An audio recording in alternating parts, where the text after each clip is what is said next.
Hi, once again, this is Mr. Kinzer. Let's start part two. And if you would turn to your notes section for history, and then today's date for these notes is 4/2/20. So go ahead and circle that and make sure that you write down all the notes and, of course, do paraphrase from these.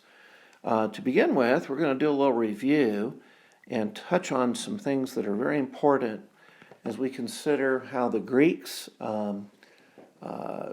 faded, how Alexander rose, and his empire became the biggest empire in world history, and then the Romans rose, which we've been learning about. But let's just talk a little bit about democracy, because one of the great things that the Greeks did that they're noted for is they brought about democracy in their civil government. So their civil government, the government in each of these little states, city-states, in many of them there was a democracy. And of course that means the people rule.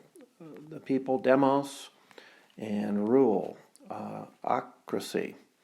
They rule and they decide their laws on the basis of a majority vote. So sometimes democracy is known as the 51% rule. Sometimes it's known as majority rules. Sometimes it's known as the tyranny of the majority, because the majority usually kind of it becomes a tyrant to the minority, the people that lost the vote. So it can be a tyranny. And we saw a couple of weeks ago that democracy all the time, in every single case, it results in a tyranny. So the people vote themselves lots of things they can't pay for. They call that largesse. And so because they vote largesse, and because they're just looking at instances just right in front of their face,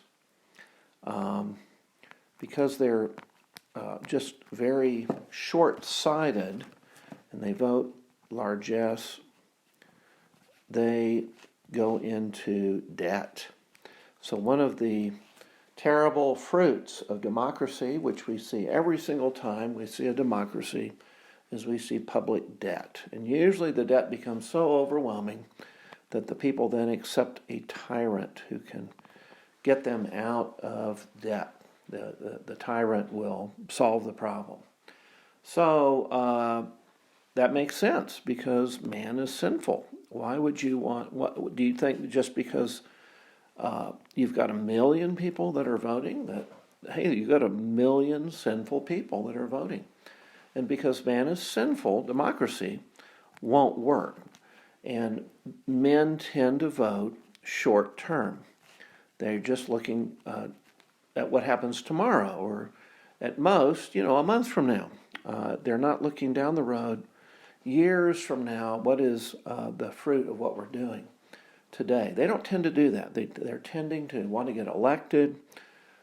You can kind of see that in an election season in the United States. The politicians will promise and say that they're going to be doing all these things that their opponent is not.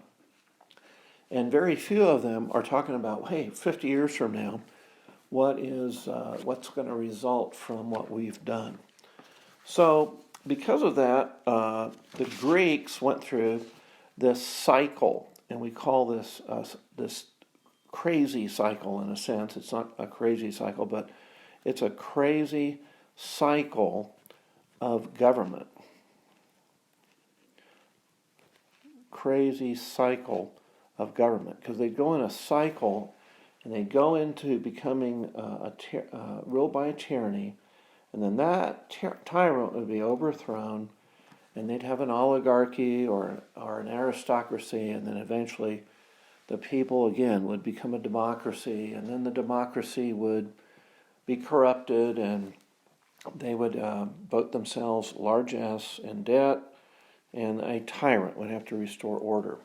So we see that ongoing problem. That's a Greek problem, And for that reason, we don't see democracies from the time of the Greeks all the way up until the 20th century. We don't see democracies. We see what? Kings and rulers, which is a much more stable government because there's not an overthrow that's happening. Now, some people want to overthrow the king, but the king usually has so much power that they can establish their authority very strongly.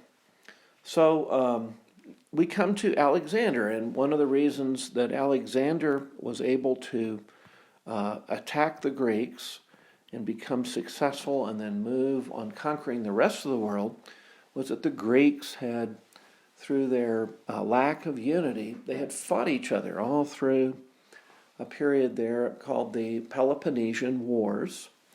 Sparta and her allies versus Athens and her allies, the Laconian League and the Delian League, both fought, and who lost? Yeah, Athens lost and Sparta won. And so the Greek states were so exhausted that Alexander, in 334 BC, at the age of 20, became the ruler of Macedonia, and he attacked the Greeks. And in just 11 years, extended his rule by 323 BC over the entire world. So in just 11 years, Alexander had conquered the entire world. So let's make a note that. That's amazing. That's utterly amazing to think that he went to Egypt, he went to Greece, he went all the way across Europe, conquered the Persian Empire, all the way to India. And so in 11 years, the entire known Western world was under his rule. Okay. Now, we come to the Romans, and who remembers what 509 BC, what happened there? Okay, well, look in your notes for last week, because you need to know what happened in 509 BC. Something with the Romans and the Etruscans, okay? So a little hint there. And last week, we were talking about how the Romans were taking control of the Italian peninsula, and they finally confronted their great foe, Carthage. So as we consider Carthage versus Rome, and these are called the Punic Wars, we have to take note that there were actually 3 of these Punic Wars. They were spread over more than a century. And this was Rome's greatest struggle. This was the struggle where Rome almost was defeated. And this was definitely their hardest opponent in all of their history. Harder than the Gauls, harder than the different people groups, the Egyptians, harder than any former empire. Carthage was strongest. So a few things about Carthage that we should note before these wars start. Carthage, of course, was a trading colony of the Phoenicians, and they had become very wealthy. They had a large fleet. They dominated the Mediterranean. They were the best sailors. The Phoenicians, if you remember, invented the alphabet largely for their trade. They needed something where they could write orders, and it was easy to learn. So if you had an alphabet, you had 24 letters, and these letters could be rearranged and formed words. Another thing about Carthage was they had an excellent location. We talked about their location, and you can see it right there on your map. If you pull out your map of Rome, and you can see Carthage right there in North Africa, not very far from the Italian peninsula. Very wealthy, Carthage was so wealthy it hired mercenary soldiers, so even though they didn't have a huge population on their own, they hired mercenaries. A mercenary is a soldier who fights for pay. So these would be paid soldiers from other countries. Now their population was very large in Carthage itself. It was more than 1 million. So it was much larger than Rome, much greater than Rome. Rome's population was less than 500,000. But of course they had a lot of people on the Italian peninsula. So this 1 million was certainly made it much greater than Rome. And another thing that we see that about Carthage was that it had been known as a great and powerful city. It had great financial resources. It had great allies. And Carthage actually had colonies in Spain. There were several cities that they had planted. They also had colonies in Sicily, which is that little island off the tip of Rome. And because of this, because they had colonies out there and Rome was expanding, this is where they come into conflict. Rome and Carthage are expanding.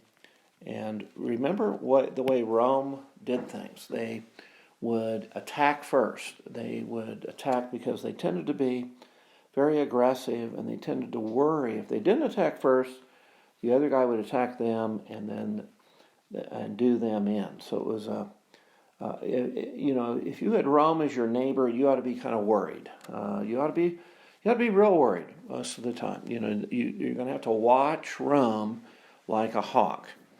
So Punic, as we look at these wars and these conflicts, Punic literally means Phoenician. So that's the word for Phoenician. There were 3 wars. And the first war starts in I'm going to put down the first Punic War begins in 264 BC. Now, this war was fought over Sicily. And again, Carthage had colonies there in Sicily, but Sicily is such a key island. It's right in the middle of the Mediterranean. Really, the person the country that controls Sicily controls, from a naval standpoint, they control the Mediterranean. So it's fought over Sicily, and Rome saw, Sicily is just a few miles off our coast. We've got to control Sicily. And so in this war, Carthage lost Sicily. They were not able to put the armies there and hold Sicily, and so they lost the war. So they lost this island, okay? Now, the war ended up meaning that they would lose Sicily, and they would lose Sardinia, which is another island off the west coast of Italy, and they would lose Corsica. So these 3 islands, Sicily was the biggest one, they lost. Now the second war broke out. In 218 BC. And in this one, this is the most famous of the 3 wars. In this one, Carthage had definitely the best general. And so we're going to talk about these guys as Carthaginians, okay? And the Carthaginian general was Hannibal. It's kind of easy to remember. Everybody knows of cannibal, but this is Hannibal. And maybe the greatest general in history. Now, that's saying a lot. And, that's putting him up against Robert E. Lee. of the Confederate Army. That's also putting him up against Alexander the Great, and those are two generals that have been ranked very, very high over the centuries. But Hannibal is also ranked very, very high, and he is an amazing general. Well, his name is Hannibal Barca, was his last name, Hannibal Barca. And what he does is he decides that this war has broken out. He decides to ferry his army to Spain. So he goes across using a ferry, using big ferry boats, way over to Spain. He ferries across about 100,000 men and 70 elephants. Now, these are big war elephants from Africa. And, of course, in Italy, they'd never seen a war elephant before, so this is like a secret weapon. This is like unveiling a tank. And so he lands in Spain, and then he moves on the coast toward Italy. And he goes over the Pyrenees Mountains. Now, the Pyrenees are the mountains that divide Spain from France. And they're high mountains. And in this, he loses a number. He does this while mountain passes are even icy. But he fights, in the process, several Gallic tribes. He fights 3 tribes of the Gauls as he's making this movement. And then he comes up to northern Italy and crosses over the Alps. Now, the Alps are much higher, and it's totally unexpected. So this is like a surprise attack. It's very unexpected. There were reports that reached the Romans that Hannibal was crossing over the mountains, but most Romans just sort of dismissed it and thought, well, he'll never make it. And so when he does, the Romans are freaked out. This definitely has the element of surprise. Now, Hannibal lost dearly. He lost 33 of the elephants, and so he now has 37 that make it over the Alps, and only about 50,000 of his men. So he lost a great number of men, both in battles, but also to the winter. And now this becomes this very amazing time, because he is 17 years in Italy, and he's never defeated. Now I'm going to say it again. 17 years attacking the Romans in Italy, and he's far away from home. He has no supply line. He is literally moving about in Italy, but he's never defeated. And this attests to his army and his ability. So he is undefeatable. The Romans cannot get rid of